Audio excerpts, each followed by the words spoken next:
Welcome back. Today, we're breaking down the story everyone's talking about. The power plays, the secret moves, and the global shifts shaping our world right now. Why are countries taking surprising stands? What's India's role in all this? And most importantly, what does it mean for the future? Stick around, because we're cutting through the noise with clear, fact-based insights you won't hear anywhere else. Let's get started. Now, here's where things get interesting. Russian President Vladimir Putin has stepped into the spotlight, defending India and China while taking direct aim at US diplomacy. He slammed Washington's use of sanctions and pressure tactics, warning that the days of a colonial mindset are over. Putin stressed that nations like India and China, with their massive populations and strong economies, demand respect, not punishment. At the SCO Summit, he doubled down, calling for a truly multipolar world where no single power dictates the rules. And here's the twist.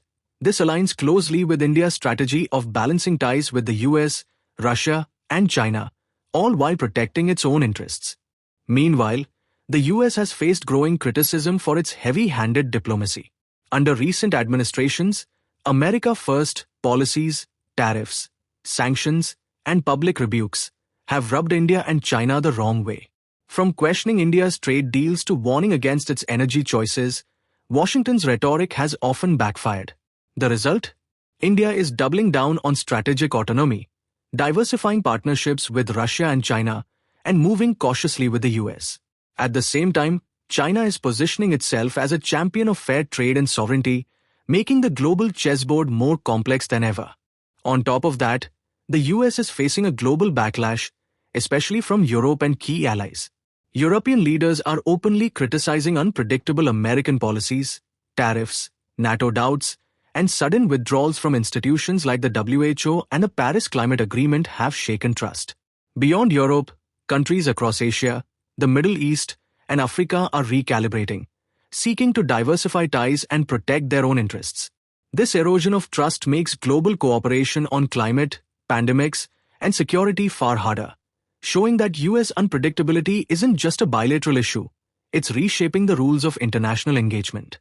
Looking at 2025, the Western Bloc is hitting major strategic roadblocks.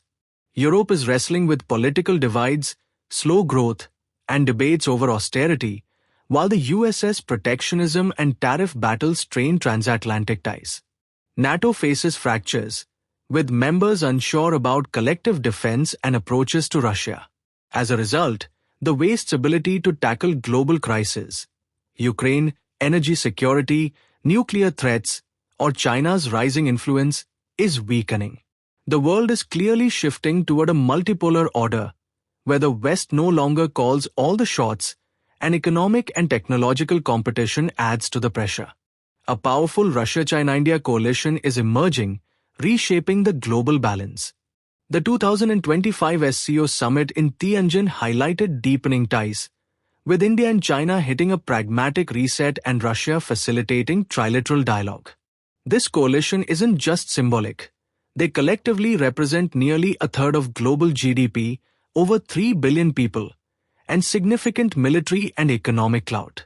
Together, they're promoting a multipolar world based on sovereignty, non-interference, and multilateral cooperation, while advancing development, energy security, and regional stability. This is a clear signal. The West no longer dominates the global stage unchallenged.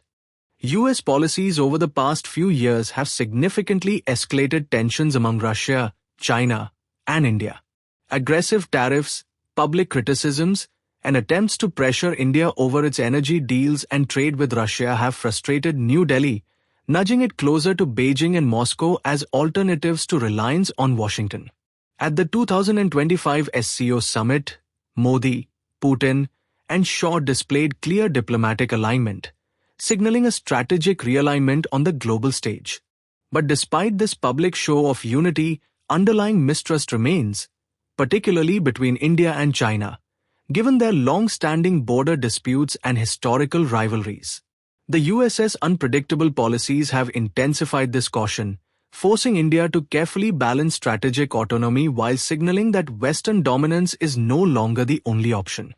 These dynamics are making peaceful conflict resolution increasingly complex. Coercive diplomacy emboldens Russia and China to take firmer stances, while India navigates a delicate path to protect its interests. Trade disputes, security concerns, and border tensions are harder to resolve, creating a global environment where negotiation is more cautious, alliances are shifting, and multipolar realities are challenging the old rules of international engagement. Germany is taking a more balanced and pragmatic approach in its diplomacy with India, China, and Russia, standing in sharp contrast to the US's confrontational stance. German leaders, like Foreign Minister Johann Vadeful, are emphasizing strong, multifaceted partnerships, from trade and security to climate cooperation.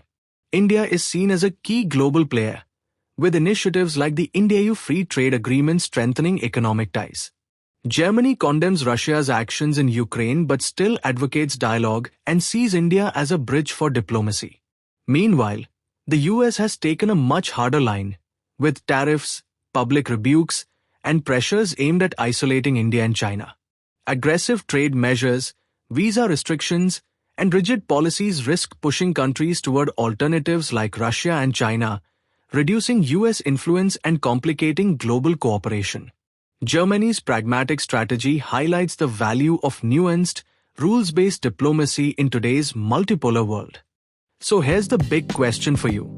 Do you think the rise of a Russia-China-India coalition and Europe's pragmatic diplomacy will truly shift the balance of power away from the West?